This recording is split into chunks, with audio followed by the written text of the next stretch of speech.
It's time for another episode of Card Subject to Change, part of the For Frequency's Sake podcast network. This week, we're all going to believe in the energy as we welcome back friend of the podcast and current SCWPro Heavyweight Champion, CEW Heavyweight Champion, and 3XW Pure Champion JT Energy. Can our boys be the one to solve the unsolved mystery?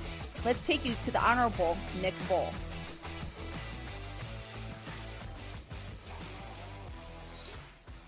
Hello, once again, welcome to another episode of the Card Subject to Change podcast. Joining me alongside for the match tonight, we have the Wizard CZ. Wizard, how are you? I'm doing good. How are you doing? Hey, I'm doing great, and I want to, before I introduce our guest, and we're glad to have a guest here tonight, Stripes is on assignment tonight. That intro, we've had Manders on, and our next guest is in that intro. What do you think the chances are we get the Usos and the Reign or the Bloodline on this show? Regardless, that's a question I wanted to throw. I don't care about that right now because we have the SCW champion joining us, friend of the show, friend of the Card Subject Change podcast, JT Energy. How are you doing tonight? Man, I'm doing great. Usually when I see an intro for a show, it's like someone will talk and they'll say a little blurb. But like the fact that we had a nice video intro there, and especially we use that really cute shot of me posing with the championship belt, like that's icing on the cake, baby. That night was really fun, and there's a really good picture out there of me posing like that with the championship, and I was really proud of that. That's pretty awesome. It's very fitting we have that picture in our opening, and I think CZ would understand. It's fitting we have that. We have you here. But when you said the magic word, you said fun, and I think, CZ, you will agree that there was a lot of fun with our little assignment that we had this week with JT Energy. There really was. It was a fun show to watch. We're going to talk about that in a little bit. We want to play catch up though with JT. It's been a few months since you've been on, back in October. JT, you made a handful of promises back in October. The big one, obviously, is you were going to win the SCW title, and lo and behold, here we are, SCWPro Champion JT Energy in our midst. Talk about how it felt winning the big one, man. Every time I think about like moments in my career, I always like they tend to encompass this unreal reality that I get to live through. And when I think back to the night that I won the SCWPro Championship, that we got to be in Walcott, and it was the very last Walcott show, and that's the same building that I started my career in. So from day one, it was Walcott, and from the last day that I could have performed in Walcott, I was there in the championship match to open the show. And most of the time, you think of your championship matches and you're the main event. But the problem with the main event is you're the last thing, which means you got to take every ounce of energy the fans have left into your match. Well, lucky for me, I got to start the show, which means I got every ounce of energy people are ready to let out. And when you had someone like me and someone like Connor Braxton open the show, you had people that wanted to lose their minds and cheer for me, and people that wanted to boo as hard as they could for someone like Connor Braxton, who had Rip Studwell and James Thomas by his side. And that night, biggest SCW Walcott crowd they've ever had, bigger than the Vader show, which previously held that title. We probably broke some fire codes that night, but the standing room only was ridiculous. I remember that. Yeah. That whole moment in that match, like we went balls to the wall to open that show. And that up to that point, my new gear that I'd been wearing, people asked why I had changed, and I put some straps on my gear, and I told them, I go, man, the first time these straps come down, you know what that means. Like it's that Kurt Angle feeling. Sure. And I had never taken the straps down till that night. And that ending sequence where I hit a super kick, and then I hit a cutter, and then straps come down. I lose my mind, and I hit that final scissors kick and got the 1, 2, 3, and that place erupted. And it was the problem with that moment is I've been chasing that moment now. And it's like my WrestleMania moment. And every match since then, you know what you had. And I can see where people as performers find that drug and they're like, man, I'm always chasing that big moment. And that was one of those moments that I can't ever relive, but every time I talk about it, just like a lot of things in pro wrestling, it'll give you the goosebumps or the feelings that you are, it's the reason that you do it. And that night was undeniably epic before we got to epic. So, you know, you talk about that moment for you. Sure. I can I love tell how you you the story. Oh. I think we're having some issues here. I don't know if you guys can hear me. Oh, I can hear you. Nick, let me know if I need to PayPal you some money to put in the internet machine this week. That moment.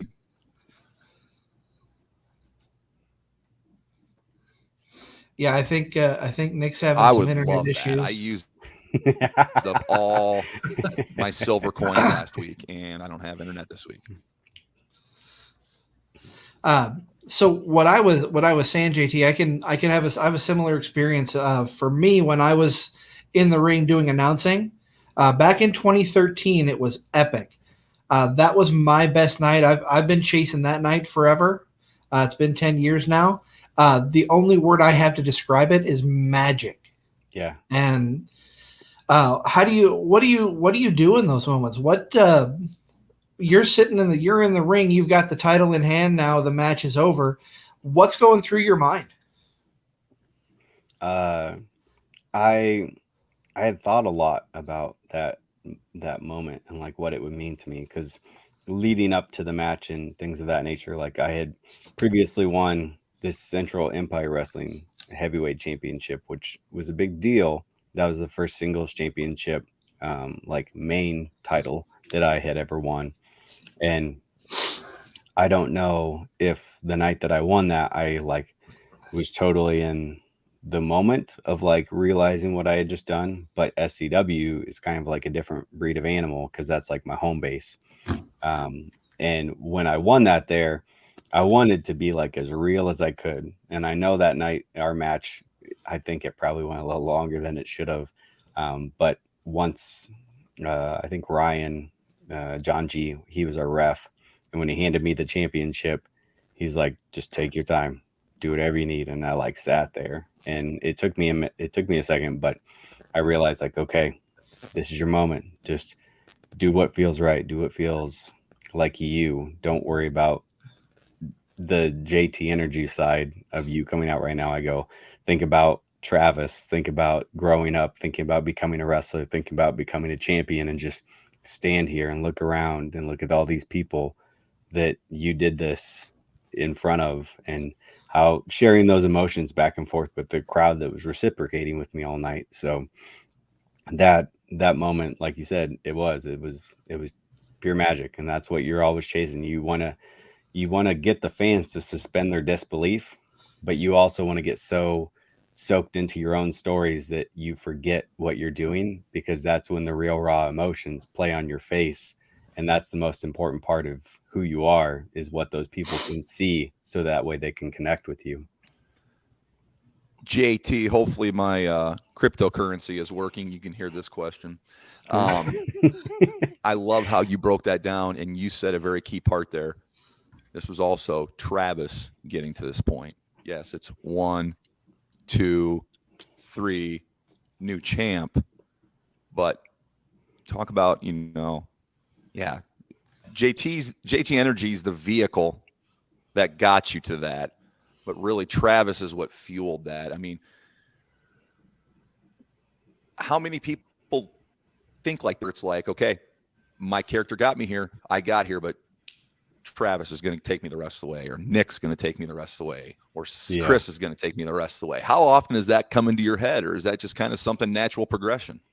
So I think when we decided to make the shift of JT Energy for the time period had kind of run his course as the most hated heel that SCW could produce, when he decided to flip that switch and we needed to invest into me coming out more as JT Energy, the more that I sit and I let myself come out as my character, I think the more that JT Energy, like you said, is the vehicle, he's the one who's out there and he's wrestling and giving you a show. But me as a person, more of me is starting to come out and be the presence of JT Energy. And so, yes, we were trying to figure out the mystery of what JT Energy is, but that's kind of the fun part of it, is because a character is always evolving. You don't necessarily know what you're going to see because it's always going to be something different with JT Energy.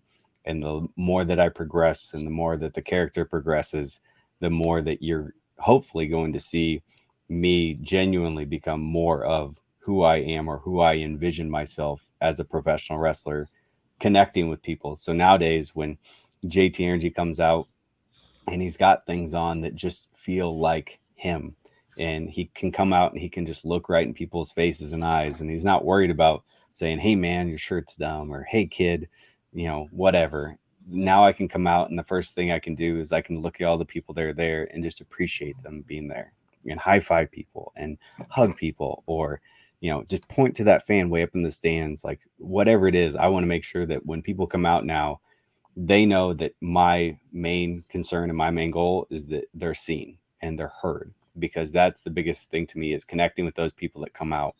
And I want to make sure that if someone can give me the time and effort, I will give it right back to them and reciprocate that energy back and forth to ultimately believe in the energy, because that's what I'm really trying to convey and get across now. So on that note, you talk about Travis, you talk about JT the character. It's been said that the best wrestling character is yourself turned up to 11. How much of Travis is in JT and vice versa? I think there's a lot of me in JT Energy. I wasn't sure how. It's kind of like when I started wrestling, JT Energy was like my new car that I got, and I got to show it off to everybody. But like it's also the same thing that a lot of other people can do. It's not really yours until you decide to, I'm going to buy some seat covers. I'm going to put a stereo inside of it. I'm going to put my CDs inside the stereo. Like the more that you kind of deck it out yourself, the more that over time it gets some wear and tear on it, but it's yours. You start to mold yourself to that thing. And now that I'm 7 years into this, I do feel like I've figured out when I'm out there, even if I'm, let's say, lost and I have no clue what to do, there's a lot of me that comes out in that moment, because I try to think, what's entertaining right now? What did these people talk about? What do these people want? What have they not seen tonight? And I, as a person, all the wrestling that I've ever attained is up here in my brain.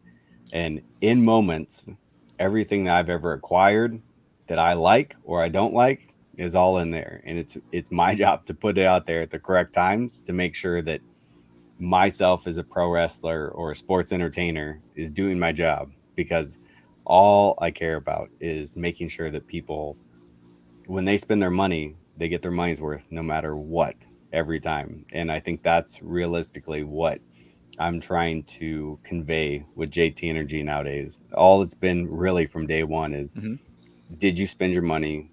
Did you leave happy? Was it because of me? Even just a little bit.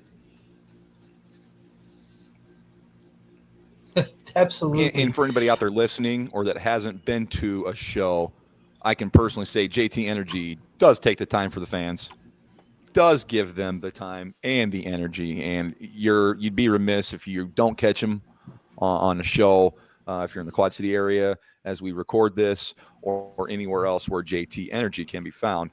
I can vouch he does that, and it's a better product for it. SCW, I think, is a better place with JT Energy. It's also a better place with JT Energy, a champion.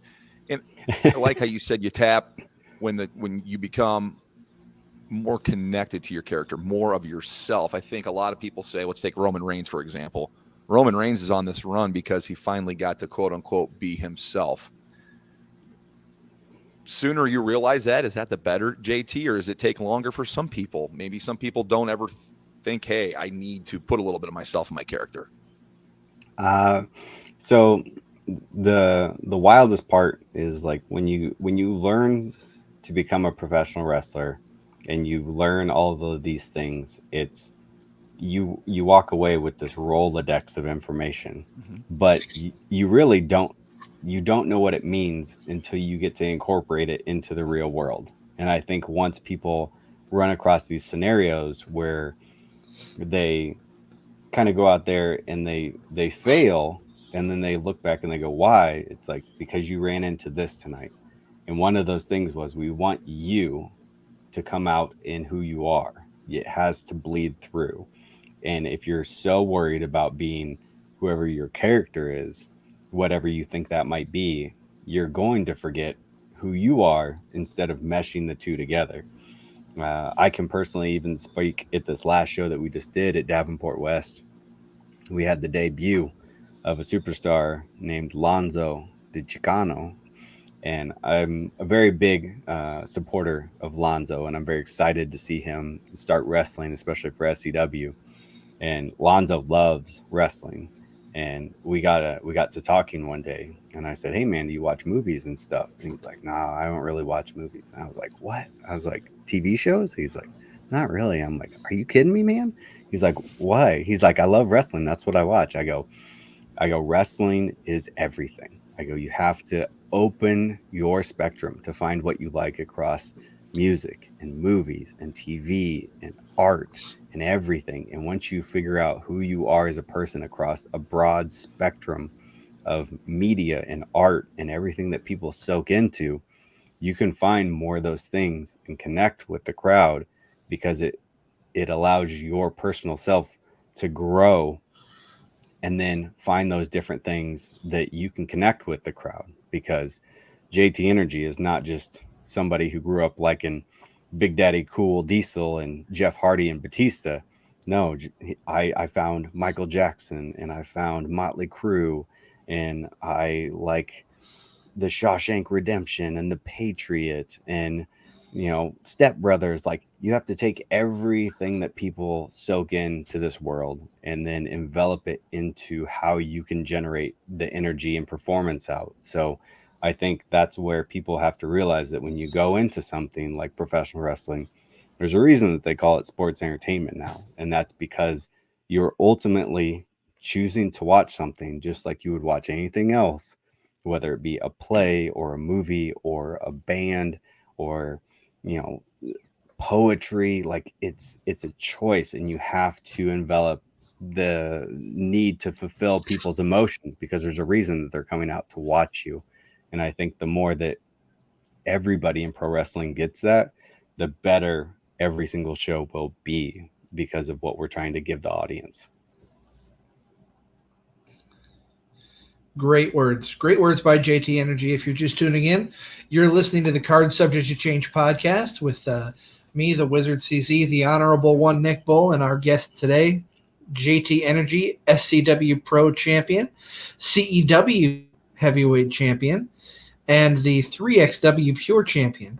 JT, let's talk a little bit about your adventures in SC. If I can talk. Let me just reset my brain here. Hold on one second. There we go. Talk about you've got a big event coming up here at the end of the month with CEW. Talk about that for a little bit. Talk about Bridge City Slam, and tell us what that feels like going into that, defending your title. Bridge City Slam, big event that has defined JT Energy in Central Empire Wrestling. We are on Bridge City Slam 5, and I try to let everybody know that I call myself Mr. Bridge City Slam because I am undefeated at that event. Bridge City Slam 1, I won my first set of CEW tag team titles. Bridge City 2, defeated WWE Hall of Famer Jerry the King Lawler. Bridge City 3, defeated Eric Redbeard and got my victory back from losing on Monday Night Raw. Bridge City 4 defeated former National Wrestling Alliance champion Trevor Murdoch. Bridge City 5, me versus the Buns of Steel, Jay Fowler, in a steel cage match to main event the big event. It's one of those things that every year we build to this giant culmination, and I've set myself up by calling myself Mr. Bridge City Slam. I saw what Shawn Michaels did by calling himself Mr. WrestleMania, and I said, well, what better way to stake my claim and show my confidence in what I'm capable of than continuing to live and be Mr. Bridge City Slam?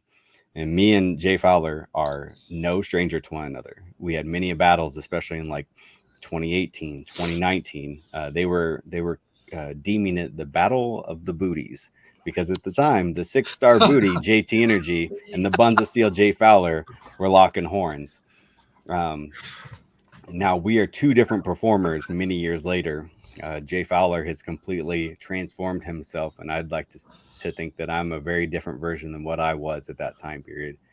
And we both kind of have turned ourselves into these versions of belt collectors. I know he is champion of 3 different promotions at this point in Iowa, Nebraska, and Illinois. So he is very well traveled, also probably very tired from all the wrestling he's been doing, but he loves the craft of professional wrestling, and I love to see his enthusiasm and support that he continues to push for.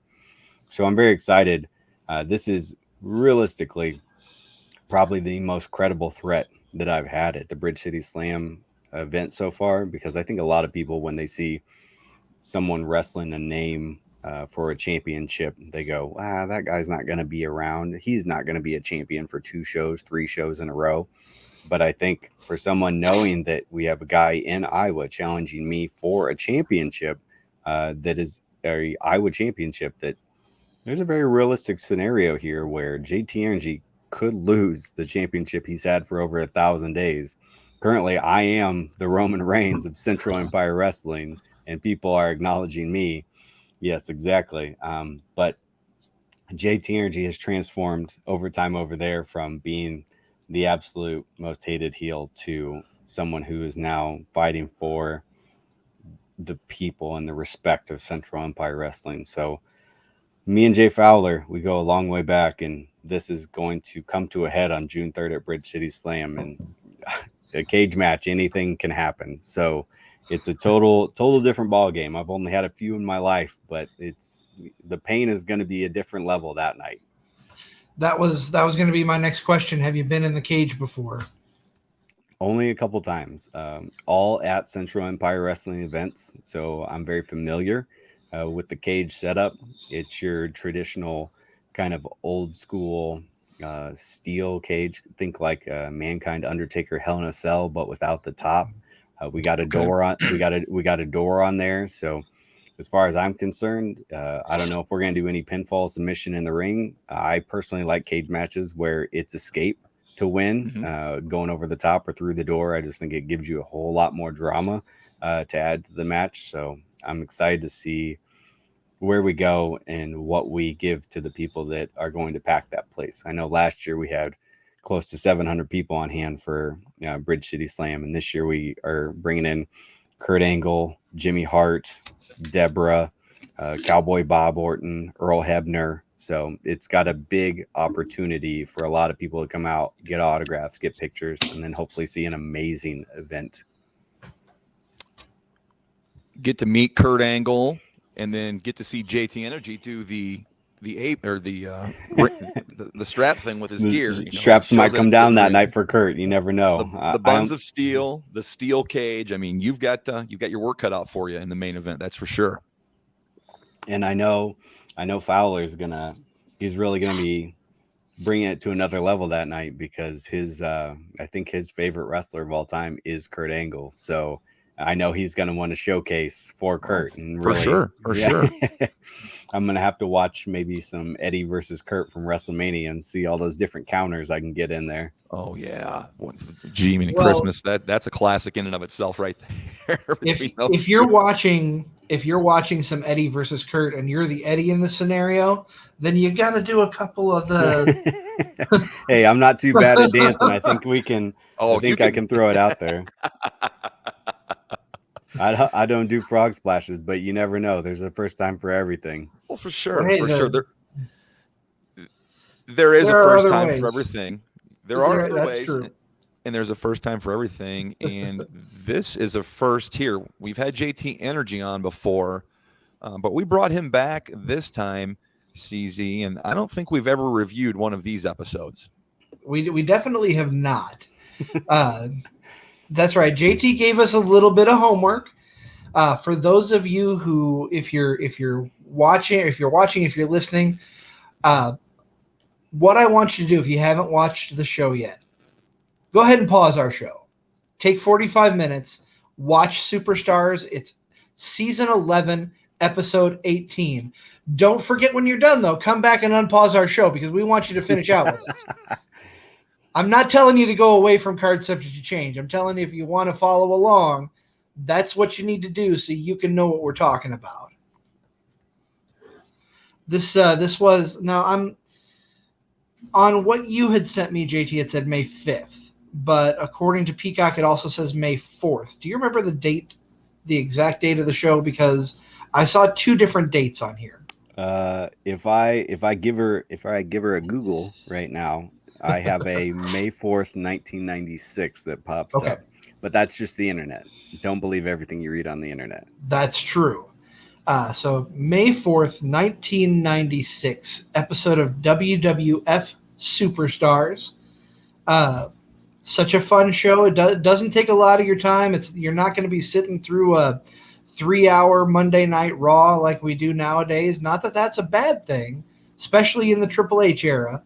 But show starts off with Gorilla Monsoon talking to, now I believe in this time era it was Doc Hendricks, correct? It was not Michael P.S. Hayes as he should be. Go ahead, Nick. Hold on a second. Before we kick it off, we had the Undertaker WWF theme intro. For over 50 years, the revolutionary force in sports entertainment. That gave me goosebumps. That gave me goosebumps. I'm like, oh, I missed this. I forgot about this. Yeah. Great memories right there. That's the stuff. When you start to watch these old WWF shows, you realize how much fun production and different things that they tried throughout certain time periods, especially this time period, because now we have the then, now, forever together. But this was, like you said, the revolutionary force in sports entertainment. And then like you said, I love this opening segment, and a lot of the production that they put into this show is awesome. I wish when I tuned into a show like a Monday Night Raw or a SmackDown, a lot of this stuff they still did. Like, why not give me a recap? If I missed a week, help me. Like, it doesn't take that long, and they do a really good job because they only hit the high notes here.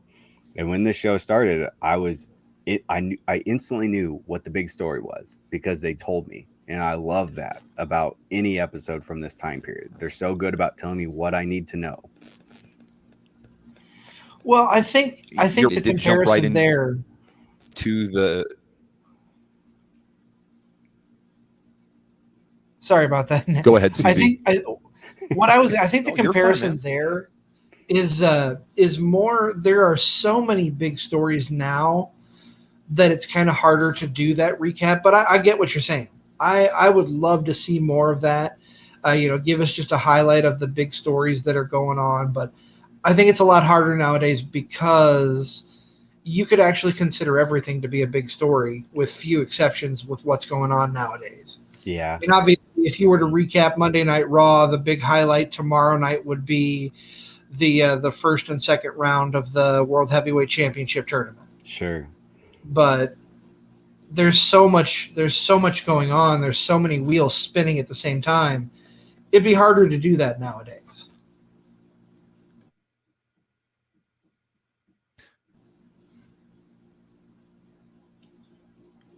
First night last week on Raw happened on SmackDown, you would think. I just love that it jumps right in, like you said. You know what we're going to be focusing on, and how many times you get to hear Diana Smith go, I know you want me, Sean. I kind of laughed every time I got to hear that, like 4 or 5 times in the show. It was great. We open right away, and the first thing that WWF Superstars tells you is, oh my God, after the pay-per-view, here's the big thing that happened on Monday Night Raw. We had Shawn Michaels confronted in the ring by the British Bulldog and his wife, Diana, and Jim Cornette right over his shoulder. And I have a note in the show because later we get the full segment, but Diana's delivery of that line is so good because she's as boring as plain white bread when she says it. And it just comes across, especially when she's wearing that pantsuit out there. Like, it's so good because then Sean goes, I know who wears the pants in the Smith family. And then you see Bulldog's eyes go out of his head and then they start brawling. So right away, it's so fun to see the big scandal in WWF. Shawn Michaels, the boy toy, the one that all the ladies want, is now going after the wrestlers' wives. And oh man, of course you go with Diana and the tie-ins and all this fun stuff. So right away, I love the opening part that they tell me what happened on Raw, the big craziness. And my favorite part from the very opening segment is the British Bulldog calls Shawn a dirty, rotten pervert. And the way that he delivers it, and it's so atrocious to Vince McMahon, a pervert, Shawn Michaels. And then you get people who chime in from Raw, like the King, and calling himself scandalous and a womanizer. And oh, don't get me started on what Jim Cornette says later in his deliver of that promo. Oh my gosh, he sullied her a couple times. He's unbelievable. Cornette is a master. And I will get to him in a little bit. I agree. I can't wait to talk about that. Did you hear the opening song? Did you hear the opening song sung by Doc Hendricks? I was just about to comment on that. That is probably my favorite part of the beginning here is you've got the opening song that introduces everybody in their own quirky little way. It's silly shit. I'll be honest with you. It's silly shit, but back in the day, you don't think it is. You look at it now and it brings a big old smile to your face because, it makes you remember back in this era what wrestling was like, what production was like for shows in general. Yeah. I love it.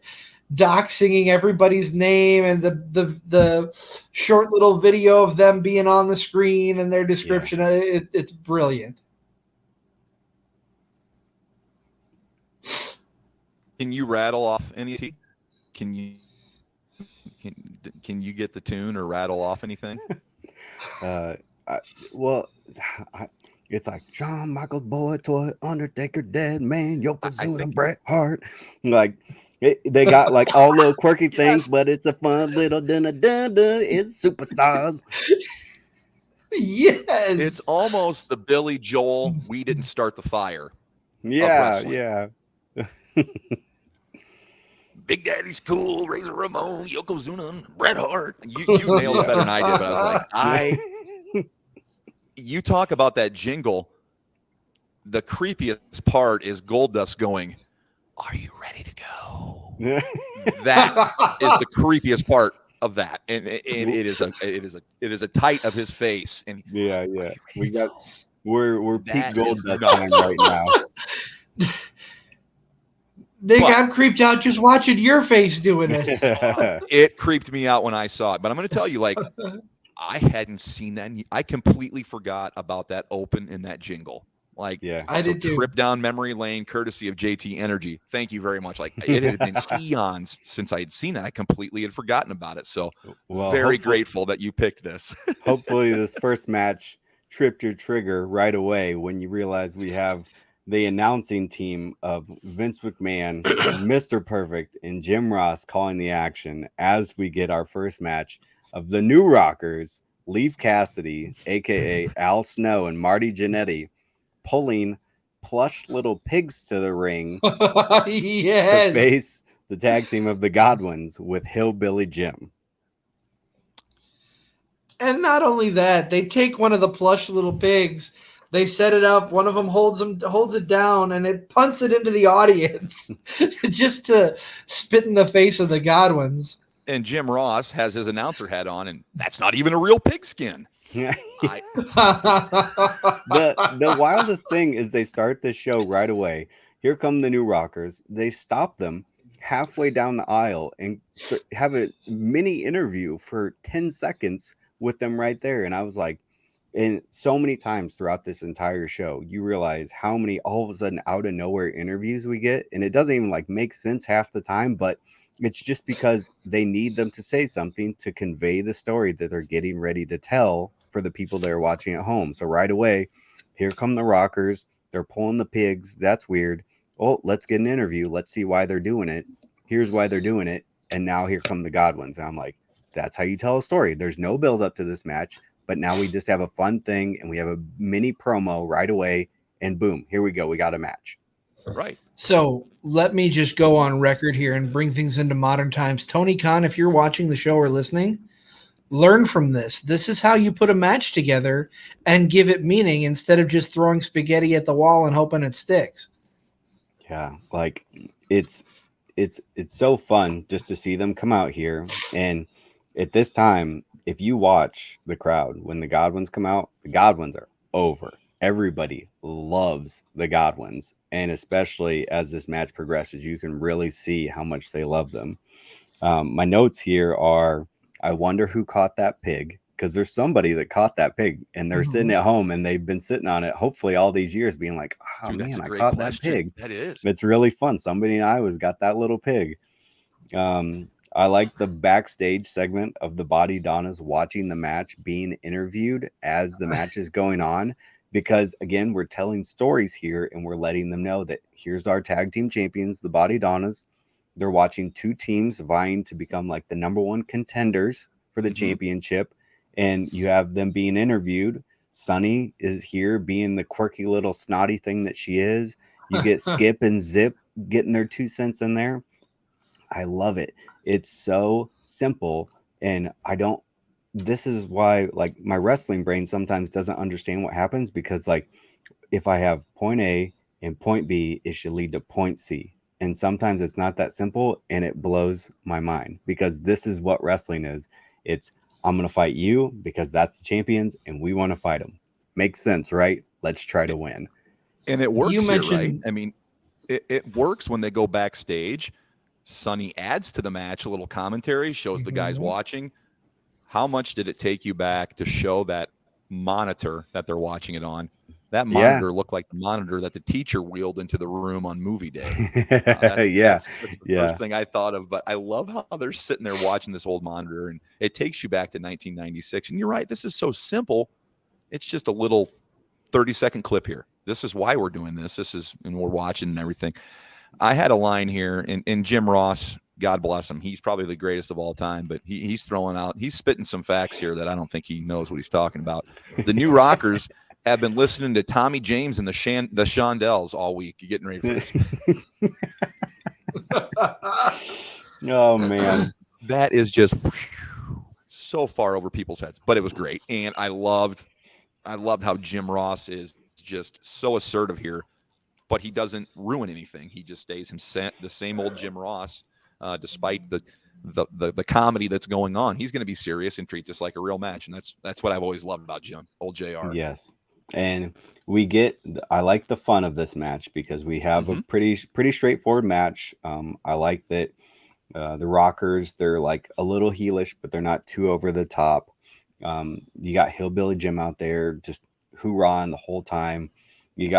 I love watching the Godwins work because they're just big, nasty, punch you, look dirty fighters. And the Rockers are trying to do some pretty fun stuff. But at the end here, when the Body Donnas come out and we get Sonny to come out as well, it's the distraction. And that way the Rockers don't have to be the big heels. You get the people coming from the back and it's like, uh-oh, I'm not sure what's going on here. But then we get the distraction And we do a little bit of twin magic here at the end, where Al Yes, Snow or Leaf yes. Cassidy goes to the top, and because they look so much alike, he hits this top rope sunset flip for the 1, 2, 3, and then out of nowhere the Rockers win. And then they point out on commentary like the illegal man got the pin, and I'm like, what a weird thing to do. But I guess if you throw your hair in front of your face and there's all this commotion going on, the referee just counts the 1, 2, 3, and there we go. It did get a little crazy there as both members of the Body Donnas were interfering, one purposely in front of the ref to cause the diversion behind the ref's back. So you're right. There was a way to get confused there. Everybody kind of got confused, but right away Jim Ross like, they pinned the wrong man. And you go back and you're like, yeah, they did pin the wrong man, but zoop, they got right out of it because they had to get to the Doc Hendricks Slam Jam. The Slam Jam next, baby. I don't know where to start with this. This is I'm gonna be safe here. I'm gonna be safe, but it just has all these weird offsetting feelings as we ascend into the Slam Jam. I want that velvet portrait of Doc Hendricks. Oh man. Yes. That the idea of like a backstage reporter and then around them, like they have their own portrait of the finger to the chin, and then like all around them is the current like top merchandise as well, which I really like.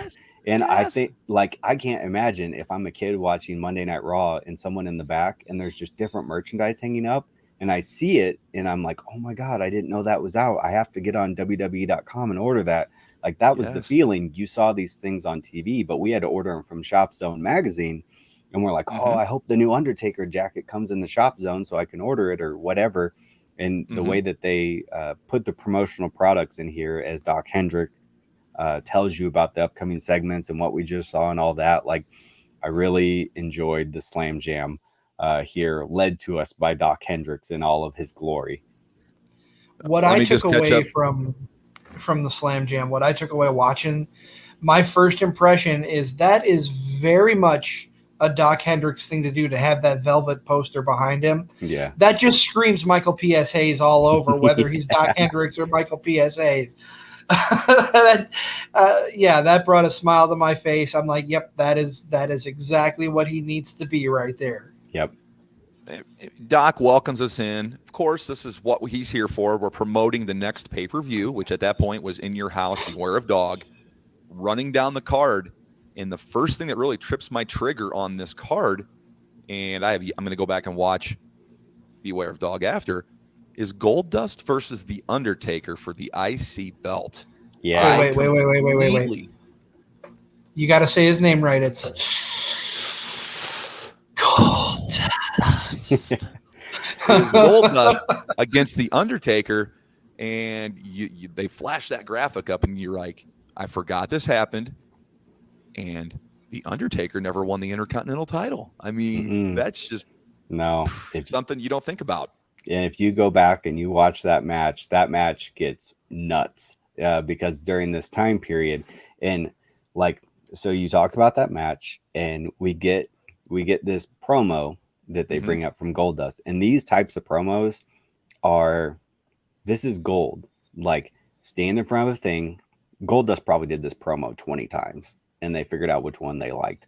But it's him in peak Goldust with the wig and everything, dropping a minimum 100 subliminal messages about things we shouldn't talk about. Well, open with a movie quote.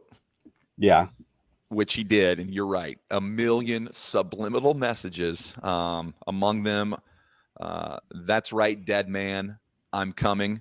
Among the many subliminal messages that Goldust threw in that. But it's effective.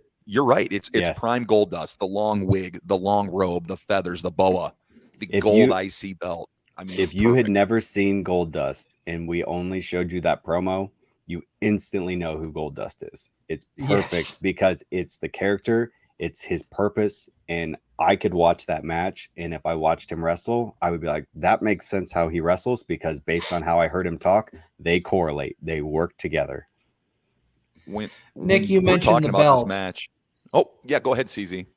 I want to ask you, you are the belt connoisseur. What do you think of the gold strap behind the belt? Did you catch that? Did you? I did. I loved it. Oh, of course, it had to be with Goldust. I absolutely loved it. I mean,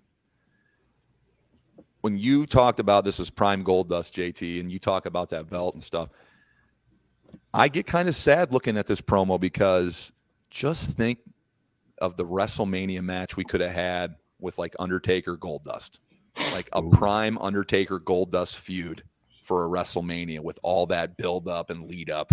I just wish this would have been like got more run as a feud between these two. Both these guys can work. They both can. You know, Goldust is great on the mic. Undertaker doesn't have to talk that much, you know, and he's going to be effective. I wish these guys would have had a bigger feud, a more higher profile feud. Yep. Well, Goldust turned out to be the vehicle that the Undertaker needed to use to get to what we were really getting, which is set up by the vignette that comes next, which is our slow but sure introduction of one of our favorite new characters, who is a crazy character in Mankind. Yes. And that's what we get here. You get Undertaker versus Goldust, but realistically, and they talk about it a lot on commentary, especially Jim Ross. He goes, I really want to see Mankind versus the Undertaker. And they're putting those things into your brain because they want to let you know, like, that's where we're going. We're going to tell you we want to see it because we want you to get excited as well. And they're right, because just over 2 years later, we have one of the most iconic, you know, images in wrestling with Undertaker throwing Mankind off the top of the cage at King of the Ring. So, I mean, they were kind of putting it out there, and Goldust Undertaker magic, but obviously you can't refute the magic that Mankind, Mick Foley, whatever you want to say, had with Undertaker in the ring. There was just some undeniability. Let's take a minute to talk about Mankind. Oh, sorry, Nick. Oh, you go ahead. That's exactly what let's take a minute to talk about Mankind himself in the early days. I absolutely love that he comes out to the deranged, but then when the match is over, it's night time. They're playing the lullaby music for him. Yep. That's a great definition of a broader spectrum of his character. They're letting you know that he always seems like he's on edge and he's the deranged one, but at the same time, he like has this like nice side of him. But when he loses his shit, guess what? He's throwing those fingers down your throat. So he's pulling his own hair. Yeah. Oh, and what a commitment to a character, as far as someone like Mick Foley at this time period saying, I have to get across this insane character who wears this weird leather mask, and I also have to like rip my own hair out week after week. And I'm sure at some point he had just 19 different bald spots going on, and his wife is at home being like, I still love you. Thank you so much for providing for our family. I understand like you're insane, but I love you, babe. And just the fact that Jim Ross has gone on record saying that Vince McMahon only hired Mick Foley to throw it in Jim Ross's face that this is going to fail, and he took that character and made it what it was. Mick Foley is a genius. Yeah. I can't give enough props to him for what he did to, one, turn that character into a main eventer, and two, throw it in Vince McMahon's face to say, hey, I'm awesome. Yeah. I'm freaking awesome. And let's also throw into that, CZ, how many times had Mick Foley been down this road and told no? And here he is with this character that's, for all intents and purposes, ugly. He's wearing this ugly brown ring gear. Yep. He's wearing a mask. He's got a deranged ear, his hair.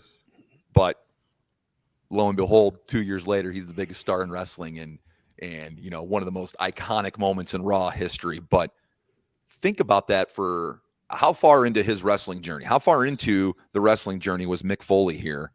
and here he gets Mankind. Yeah. And okay, make it work. I mean, Yeah. I think it goes to show how great he really was. I mean, with not just the Mankind, but taking the other characters and being with it. And I think I always look at Mankind, Mick Foley as Kurt Angle in the same light. Like nobody really, I thought they really took off when they embraced their humor. Yeah. And And I think that's no I think humor you're with Mankind. right. You're right on the money. It has, who you are as a person has to have layers, and it has to have depth. And once you show that, then people are so much more open to reciprocating good or bad to you because they relate to you more as a person because you've shown so many emotions. And you get saddled with, if you get saddled with for all intents and purposes, a shitty gimmick, it's on you to make that work. And you see so many people who get, for lack of better terms, pushed through the machine and spit out on the other end. That's because they didn't, they took their character and they're like, this is garbage. I'm not gonna put any effort into it. Whereas someone like Mick Foley said, okay, I'm gonna make the best of this, and I'm gonna show all you bastards what I am. And any time on any show, any whatever, if I see any type of gimmick or character, I will always give it a chance all the time, because everything will work with time as long as it evolves with the person. So anytime something shows up on Raw or SmackDown or AEW and the internet's like, oh my God, it's so much garbage, I'm like, it's only garbage because you're not giving it the opportunity. It can be gold, but you just don't want to. The more that we as fans want to help something succeed, the more it will succeed. But if you see it and you just want to crap on it right away, well, then it's going to get crapped on and it's harder to get over. But something like the New Day showed everybody, hey, how about you shove it up your, you know what? But stuff like this right here, let's talk about Mankind. He comes down to the ring. We got this crazy guy ripping his hair out. But you know who his opponent is here? Scott Taylor, a.k.a. Scotty Too Hottie, before he was Too Hottie. And he was wearing the Rick Steiner singlet. Dude, yeah, he was. Absolutely. So we had a really good, fun little match here with Scott Taylor and Mankind. One of the things I have down here as a note is JR keeps talking about how Mankind's offense is to the head and to the brain and the face, because that's how he sets up the mandible claw. And I thought that was so crazy for him to say, but that's what you do. You have to put over someone's finishing move by telling them why the offense is directed towards certain parts of the body. And JR tried to get over the mandible claw was why Mick Foley beat his face and everything so much. You're totally on point there, JT, when you talk about Jim Ross's commentary going along with the offensive Mankind and describing him as a whole, as a character. This match got a little cringy when they bring in Bob Sparkplug Holly from the back, and who has hair? Who has hair? Yep. He breaks down the mandible claw for us. Hey, Bob, take that away. What's that mandible claw like? Well, it's like running Talladega at 200. Hey, Bob was committing to the gimmick. He was. Bob Sparkplug Holly, the mandible claw expert of the WWE. Tell us about it. We're laughing about it here, but that was a shitty gimmick. He was doing the best he could with it. I died laughing at the running 200 at Talladega hitting the wall. You're probably going to, that's not a good sign. I definitely think that they wrote a couple lines for him there, and he was trying to memorize those so hard because he stammered a little bit through that. But to me, I love the idea here that what we had happen is we have Mankind beating the hell out of Scott Taylor. We bring in someone who's already been beat up by Mankind to tell about his devastating mandible claw, and then he also tells us who's going to be the one to take out Mankind and set up a match for next week by saying, and he's going to have to face the man who's going to stop Mankind in Fatu. So I appreciate that. Put over the guy who clearly is going to win with the devastating move that we've been talking about. Show us the guy's butt kicked last time, and then put over the WWF superstar that's going to be the next to fight him. so that way I know who's lost, who's won, and who's next, all in one segment. And it's simple. So simple. There's It is. nothing challenging about that. It's just you would think a sixth grade me knew what wrestling was because the WWF were talking to me like I was a sixth grader, and they did it perfectly. And when you watch this stuff back, I don't understand why we're not talking to people like they're sixth graders, because it's so simple and easy to follow. yeah. But here it at is. the end of the match, I think Scott Taylor hits the ropes, and for some reason, Mankind hits the mandible claw out of nowhere, no setup, but just. And to me, like, it's so wild because nowadays when someone puts on a finishing move, I feel like we get a tap pretty quickly. But here, Scott Taylor goes down. They put over how vicious it is. He's making the weird pig squealing noises, and then we're done. Scott Taylor's passed out. You get the nice piano music, and here we go. The end of match number 2 on Superstars. Can we just take a minute to talk about what a transitional period this is for the WWE? Look at the people we've named so far and where they're at now compared to 2 years from now when the Attitude Era hits. Bob Sparkplug Holly, who will eventually evolve into Hardcore Holly, Mankind, Goldust, Scott Taylor, Scotty Too Hottie, Leaf Cassidy, who is going to grab a mannequin head and turn into Al Snow. Hey, I don't know if you remember, we had the Godwins who made a brief stint in the Attitude Era as Southern Justice. I do remember that. With Jeff Jarrett. SummerSlam 98. Yeah, baby. So yeah, a lot of things do change over time here. You love the God. I was gonna ask earlier if you enjoyed Southern Justice's work to the Godwins, but probably not as big a catalog. I think the Godwins were pretty peak stuff, and I feel like if we would have had more Godwins in the Attitude Era, I feel like the Godwins could have been, if we had if Henry Godwin hadn't have had his neck broken by Legion of Doom or whatever happened. Like, we had Midian, who kind of came into the ministry, but I bet we would have had Henry Godwin in the ministry in some way, shape, or form if he wouldn't have got hurt as well, with how close he was with the Undertaker. We're sitting here with JT Energy talking about superstars from 1996. You talk about those names you mentioned that are part of the Attitude Era. There's a couple names there mentioned that are still relevant today. We mentioned Fatu. We obviously know that Fatu is a part of the Bloodline storyline just by relation.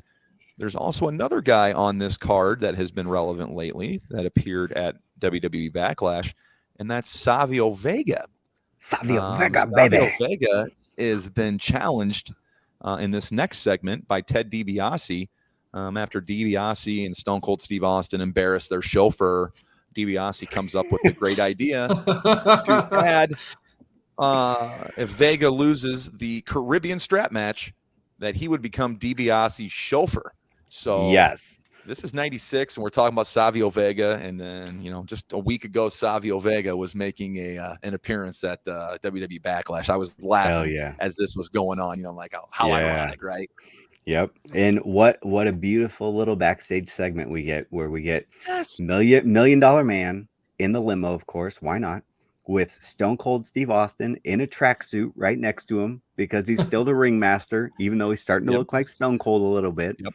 And we have this stupid moment where accidentally the limo goes in reverse and they lose their minds. And then what better way to add a stipulation to the match than being like the $1 Million Man being like, you know what?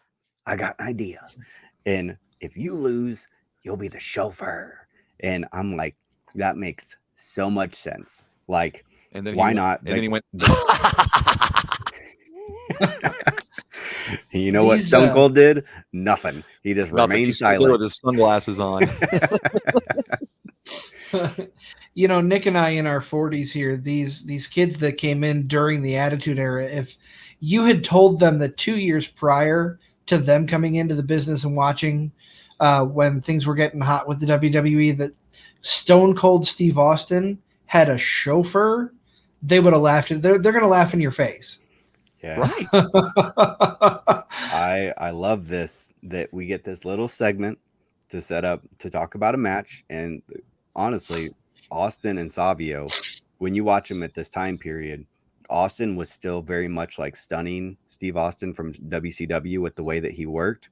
And when they Yes. put him with somebody like Savio could really work too. That's why they brought him in and let him work with Scott Hall, because they were such great workers together. And the Caribbean strap match is really good. Him and Austin had some good stuff going on. And we get this segment earlier in the show to talk about the match. And then later in the show, we get another backstage promo with Savio Vega holding that Caribbean strap, cutting an amazing promo, just like Goldust got to cut earlier with the velvet backdrop and the different coloring. Like, what a way to just set up matches and talk about stuff than just traditional wrestler promos and backstage segments. I love it. It's so good. I can't get enough of this episode the more I go back and talk about it.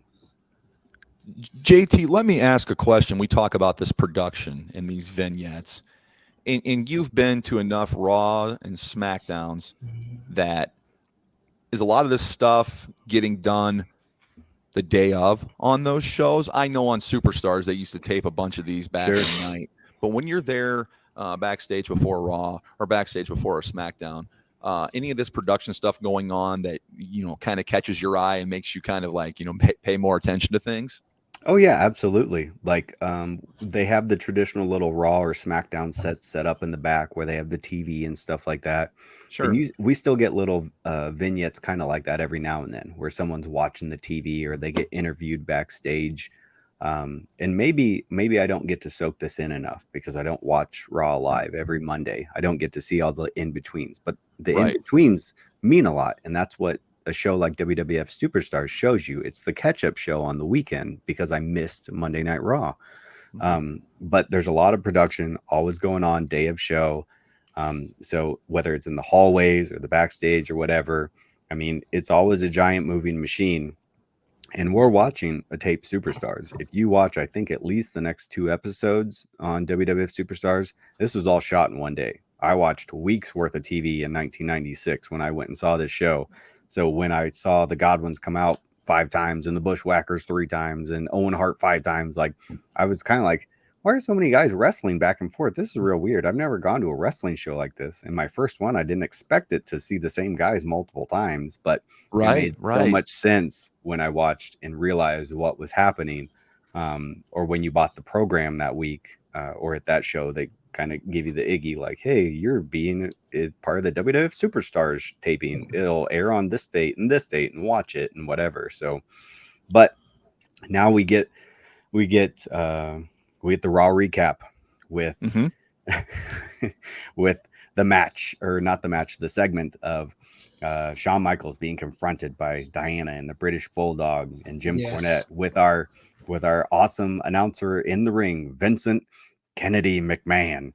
And my first note here is Jim Cornette is so hateable by being a human that exists on this earth. I could not agree more. Jim Cornette is brilliant at getting heat. It's just natural for you. He's so charismatic, but in that bad way. Like, you just want to despise him. Everything he does. At one point, Shawn Michaels looks away and he goes, "Hey, pal, look at me. I'll sue you." And I was like, Jesus, like, chill out, Jim. But we're explaining the allegations here of Shawn Michaels advancing himself onto Diana Smith. We talked earlier about the white bread version that Diana delivers the line of, "Shawn, I know you want me." And Shawn Michaels giving his retort of, "Diana, don't flatter yourself."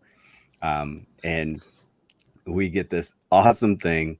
Diana gives it a moment to breathe, which I'm sure she was kind of coached through at this point. And then she slaps Shawn Michaels.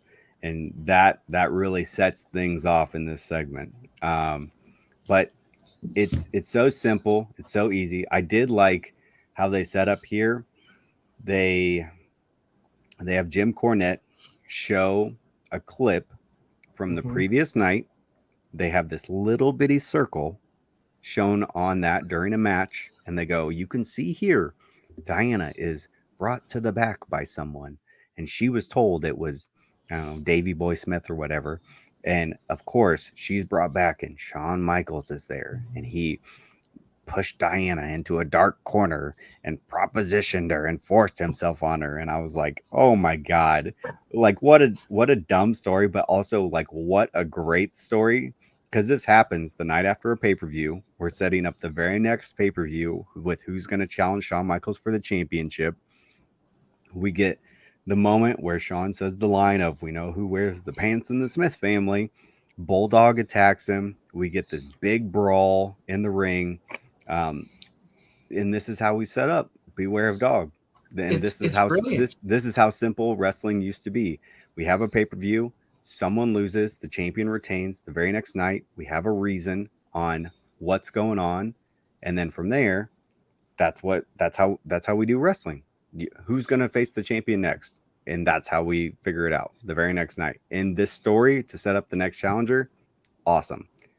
Get something in here to make me be able to sink my teeth into. And with the Diane Hart Smith and Jim Cornette and the British Bulldog, it gave us something very different after he had just had a knockdown drag out fight with Big Daddy Cool Diesel the night before. No, for sure. And my notes here focus on Cornette and his rant at Shawn Michaels. So many words that he throws out, but the one that stands out to me, you're a fornicator. That just floored me.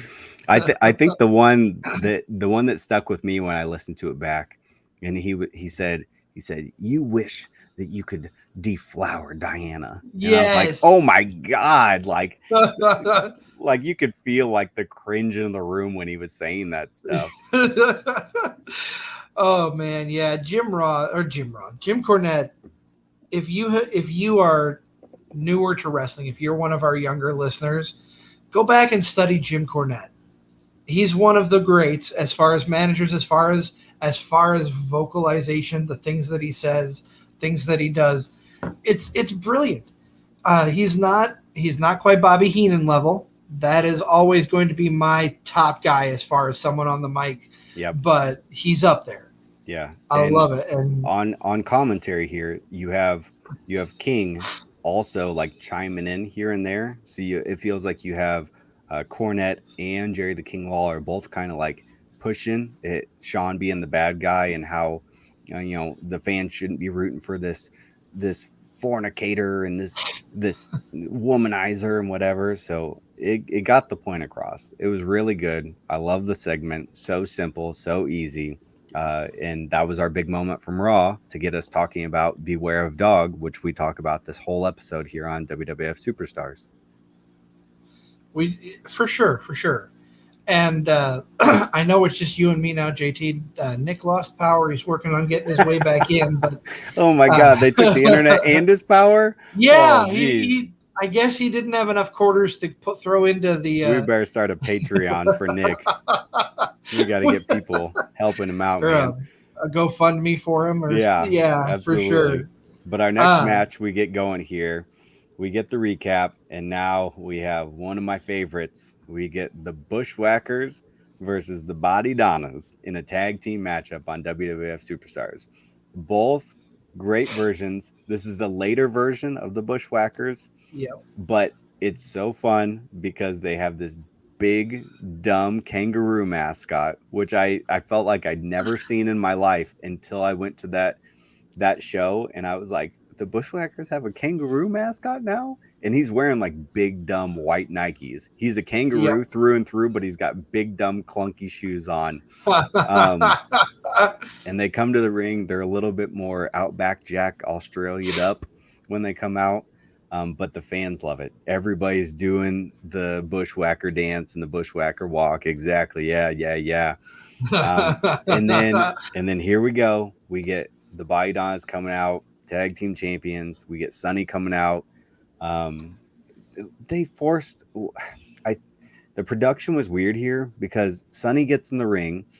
She cuts a bad promo. It's very quick. It seems like she's not giving the crowd time to listen to her, and then they cut to like a commercial break or whatever.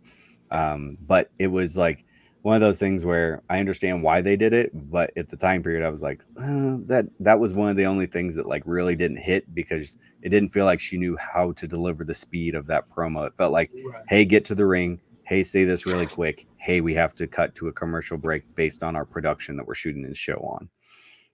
So once this starts up, though, we get some pretty fun stuff. It's not a tag team wrestling clinic, people. This time period is not clinic wrestling in any way, shape, or form. But it's fun. It's good. It is. Chris Candido, who is Skip from the Body Donnas, he is a phenomenal person for a bad guy to watch on like how to bump, how to sell for people. This guy is making the Bushwhackers look like $1 million by all the stuff that he's doing. We've got Zip here, Dr. Tom Pritchard, who has shaved his head, dyed it blonde, is now part of the tag team champions. We've got two amazing workers here working with what you could say is not a great gimmick, but they are making it work. And they're a great tag team that's very easy to hate. And how many times have we said that tonight where it's not the greatest gimmick in the world, but the person who's in it is making it work? Absolutely. And the fans, I mean, think about it. We have the New Rockers and we have the Body Donnas. Two dumb tag teams out there, but the teams that they're facing, the Godwins and the Bushwhackers, the crowd is over the moon when they come out. They love them because they're just fun. And that's the great part about it. You have these fun teams that people really want to get behind because of who they are and what they are. I mean, the Bushwhackers are licking each other for crying out loud when they come out to the ring. How much fun is that? I mean, it's great. And would you, in your wildest dreams, would you have ever walked out with Jossie when you were in Vicious and Delicious and licked his face? I mean, come on. We did some wild stuff, but I don't think we did any face licking. So I don't remember that either. But how crazy! And that's just over with the people in this era. Yeah, it's fun. And the little segment we got here in the middle of the match, we get a cutaway to the crowd, and I can remember being a fan of this crowd being like, "What's going on?" We get Harvey Whippleman out here, who is actually scouting, or he is criticizing. He's taking notes of all the WWF officials because he is going to write a full report on why the officials are so biased and not doing their job and turn into President Gorilla Monsoon here. This is the only thing when I watch back, I'm like, I don't remember where this story about referees not doing their job came in, but Harvey Whippleman's here to make sure that we know that he's the one guy, and him being a former referee, which I wish that they would like a little put more here into the story so that way we understood it. But yes, we get Harvey Whippleman out here in the crowd. He's talking about the referees and how bad a job the referee is actually doing. And then when you watch the match, the referee's not doing a bad job at all. No, so it's very wild. Nick, you're back. What do you got to say, baby? I totally agree with you. The Harvey Whippleman thing should have come on right after the Rockers Godwin's match at the beginning of the show. You're absolutely right. We could have got two Harvey segments in here. Right. Show me it twice. Why not? Like a recurring thing, right? They should have said, hey, disgruntled official Harvey Whippleman here. Harvey, what are you doing? Well, I'm here taking the notes of the guys that still have jobs, but they shouldn't have jobs. You know, that would have been a lot easier. It was kind of weird. They threw it to Jim Ross out to Harvey Whippleman. It was kind of like a one and done, and that was it. It was just very. Yeah. I love all these very random. These weird segments that they make JR run around this building and interview people out of nowhere. Yeah. JR, go over here and talk to this guy. Yeah. But here's the continuity that I love of this episode, right? So the first match, we get Godwin's, Rockers, Body Donnas come out, cost them the match. Oh, boo. I don't like it. But now we get Bushwhackers, Body Donnas. And what happens at the end of this match? Oh, now the Godwins come back out. And I love Sonny punches, I think, Bushwhacker Butch in the butt. And he turns around and gets mad at her and he gets hit from behind. But that's what sets off the Godwins to come over here. And we're telling the story that Phineas really likes Sonny because he got an autographed picture from her and he's in love with the city girl. And Henry Godwin's wants to throw the slop on her and he stops him from slopping her, which kids, please watch the next couple episodes of Superstars, because boy howdy, when we get the payoff where Sunny gets the slop dumped on her, ooh baby, one of the best moments in my childhood. That's Arkansas goulash. Oh my God. Actually, I have a note here. I'm almost positive the slop is just leftover catering. It looks like it's like pasta salad. Yeah, it does. I laughed real hard. But Phineas grabs the bucket. He goes up. He hits Skip before they do the rocket launcher. Bushwhackers win. They get the non-title win over the Body Donnas. Sonny's crying. We get the big pop. And when Phineas hits him with the bucket and you watch the crowd explodes. The crowd is so hot for this moment when the Body Donnas lose. And like I said, it's not an amazing wrestling match, but it's the finish. That's what we remember. That's what we're clamoring for, is that moment when the bad guys lose. And they lost, and it was so great. And I know the referee saw what was going on, because he turns around and Phineas is still up, and it don't matter. Everybody's having fun. Actually, maybe that's why Harvey Whippleman's so mad, is he knows the referee saw that, and that's a bunch of BS. But it was awesome. I love this finish to this match.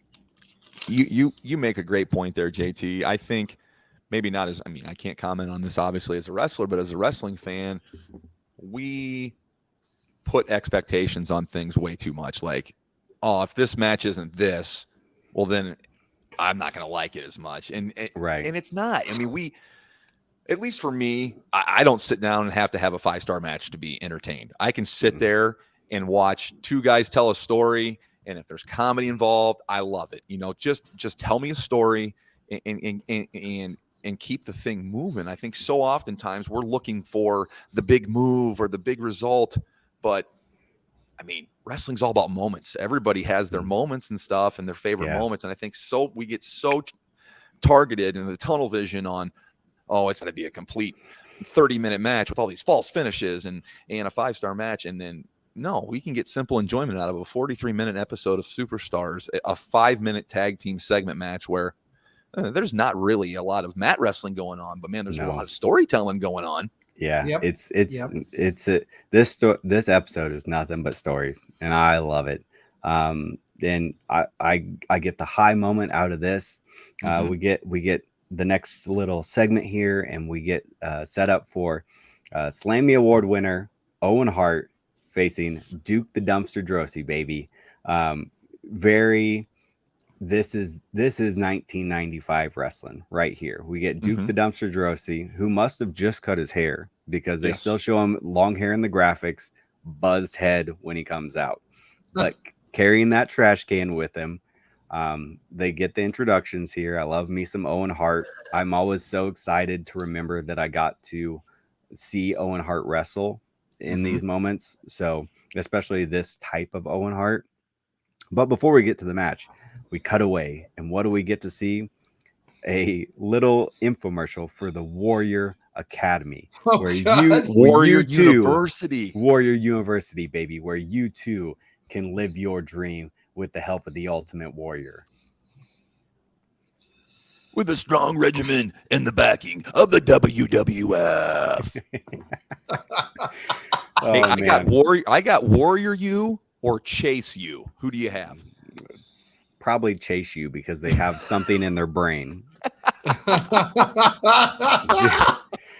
I guarantee I watched that as a kid and I was like, I would love to be a professional wrestler, but this scares me to death. Warrior with no makeup telling me that he's going to be my trainer to learn to be a wrestler. I don't know who went to Warrior University, but I've never heard of anyone that went to Warrior University to become our next WWE or F champion. So I assume Warrior coming back to the WWF at this time period. Warrior University had to have been something that he worked into his deal, where he was going to have a school, he was going to have commercials that aired, and he was going to be the one that found the next WWF superstar, so he could put his name and his legacy to keep going within the company. Sure. Absolutely. And what a fun little set. The fact that Warrior doesn't have paint on I'm looking at this. I'm like, that's not the Ultimate Warrior. Where's your face paint? I wouldn't go to Warrior University based on the fact that he wasn't wearing his paint. Hey, yeah. And I I mean, don't believe that's who he is. we get some really weird stuff from the Ultimate Warrior during this time period. He goes into, at one point, he goes into a feud with Goldust. And I specifically remember him coming out on Monday Night Raw, no paint on his face, full Warrior getup, but he's got his hair back in a ponytail with a hat on and sunglasses, but nothing else on his face. And it's like, man, he did not know how to figure out how to get Jim Hellwig into the Ultimate Warrior and make it work. It had to be Ultimate Warrior or nothing. Right. If I remember history correct, that moment when he came out with the hat and sunglasses was when Jerry Lawler smashed him with the picture. Yes. And he didn't want to get cut on his head. That's why he had the hat on. Of course. You gotta pay him extra, brother. After the Warrior University, I had to mention on here, I loved how Owen always put the sharpshooter on. He always seemed, he invented it, not Brett, of course. I loved how he sunk it in, sat back, and pulled. I just thought, I don't know. I thought maybe at points he did it better than Brett, just because I just love the whole Owen, claiming that he made it up. But we had a pretty fun little match here between sure. Duke and Owen, and I think that's the fun part about it. Like when I went into this match, I was like, okay, I know Owen's a good wrestler, and I assume Owen is going to make whoever he's wrestling kind of step up to his level, but he's also going to make him look really good. So we get the fun stuff here. We get the dumpster. We get Duke grabbing the slammy, throwing it in the trash can. Yep. But then we get Jim Cornette pulling out of the trash can, polishing it off with his pocket square. With his pocket square the whole match. But then of course we get a great, and I get jealous of this because I love this idea and this finish a lot of times. We get the turnbuckle pulled off. Duke runs in, goes for a knee, misses right into the exposed steel, instantly locks in the sharpshooter. 1, 2, 3, or submits. Like, how fun. Just boom, your knees hurt. Here's my submission hold. Match is over. Owen can win clean with the sharpshooter, but it's because he cheated with the exposed steel. I love it. And Duke doesn't look bad in tapping, right? No, and Duke hit some really fun stuff. He had a really big power slam in this match. He did some really cool stuff to show hey, I'm a good wrestler. I'm not just some cheesy Duke the dumpster guy, but he had fun with us and got his gimmick across. But then he also did some wrestling stuff here. So if you've never seen a Duke the dumpster Drosy match, this is a pretty good match to watch him work in. Absolutely. I mean, I guess I forgot how tall he was. No, he's a big guy. He is a big dude. You see him with the buzz cut here, and it's the first time I think you see him without the long hair that he had his whole time here in WWF. And I mean, he's a tall dude, and I guess I forgot how big he was. I mean, maybe he looks a little bit bigger, the fact that he didn't have the hair, but for a big guy, he moved pretty well. I thought, and he was around during the tough times of WWF when it was, we didn't cartoon character driven, and we're through the woods here. The bad stuff's behind us. And if you're a WWF fan, you're just coming out of the woods and things are starting to lighten up. Yeah. We get this moment here where Owen sinks in the sharpshooter. Yep. He doesn't let it go. Who runs out? Bob Sparkplug Holly, baby. He's got to be the baby face, and he's going to help his friend out. And when I watched him get in the ring, I think Bob is just so jacked up and ready to be in the ring because he is beating the hell out of Owen Hart in that moment. And I'm like, oh my God. If I watch people get beat up nowadays in a brawl or a pull apart, usually as a worker, it doesn't feel like it's life or death and the guy's beating the hell out of them. They're throwing stuff, but it feels like, okay, we're throwing stuff to get the story across. Bob Holly looks like he is beating Owen Hart to death in these moments. When he grabs his head and starts laying him in, I'm like, oh no, Owen. But I'm sure Owen was he got brought up in the Hart dungeon, and I'm sure he was tough as nails and didn't care and lay it in, brother. But of course, this has to get what we get we get Davey Boy Smith right now. We're gonna get the British Bulldog to save Owen. And what's this gonna do? Giant pull apart. You know what that's gonna set up? The tag team match for next week. Why? Yes, because sir. that's a story. The bad guy did something too long. A good guy saved another good guy. The bad guy ran back out, saved his partner. And now Jim Cornette says, you know what? We'll fight him next week. And then after the match, or to close this episode of Superstars, we get the thoughts of Duke the Dumpster Drosy and Bob Holly on why they're going to be a great tag team that's going to kick the butt of Owen Hart and British Bulldog next week. And then Superstars goes off the air. Hey, tune in next week because we set up a tag team match. Whoa. Yep. Superstars goes off the air, and I'm like, why didn't JT request the next episode? Because I want to watch it and see. Now, listen. Yeah. Do you know who appears on the next episode? This was a blast from the past. Oh, I'm going to throw out a name. You tell me if it's who it is. Does it happen to be Techno Team 2000? Yes. I had completely forgot. So I'm glad you mentioned that when you were at this show, they tape about 5 episodes. I think that needs to be explained. Like, people don't maybe understand back in the day, that's what they did. It kind of took me behind the curtain the first time I went to a wrestling show. I was 14, and I think they did 5 TV tapings that night, and it's like, oh, this is how they do it. Okay. It's kind of, but it's cool. You get to, I saw Bret Hart wrestle 3 matches, Big Daddy Cool. And if you're a fan of wrestling, what better way to sit there for 5 hours and to see how they do things behind the scenes, and do things for TV. What better way to be a professional wrestler than wrestle multiple times in one night and in front of the same crowd, figure out what works, what doesn't, and get better as the night goes on. Especially if you're telling a story like Owen Hart just wrestles out there. Then they set up a tag match. Owen and Duke now know what works and what doesn't. And then when they go out next time, hey man, let's do this because the crowd didn't bite into this. Awesome. Yeah. Let's make sure that's how we end the tag match, because the continuity, I can tell the story in the same night because I know what happened last week on TV because we only did it an hour ago. And to pull a little bit back here for people to ever go and they watch AEW, if you go ever watch AEW Dynamite, at the end of the night, they're also going to tape AEW Rampage. So you're going to walk away knowing what happened on the Wednesday show and the Friday show. And AEW is somewhat smart enough to go ahead and tie these things together. But that's the thing. That's kind of the fun part, is watching stuff that's taped and seeing what works, what doesn't, how they tie stuff together, and seeing if they really sink themselves into the story here with WWF being a master at it on this Superstars episode. I love it. I agree. JT, I know we talked about Bridge City Wrestling, but let's talk about a little bit of SCW here. Just a couple weeks, big show coming up. Are you appearing on that show?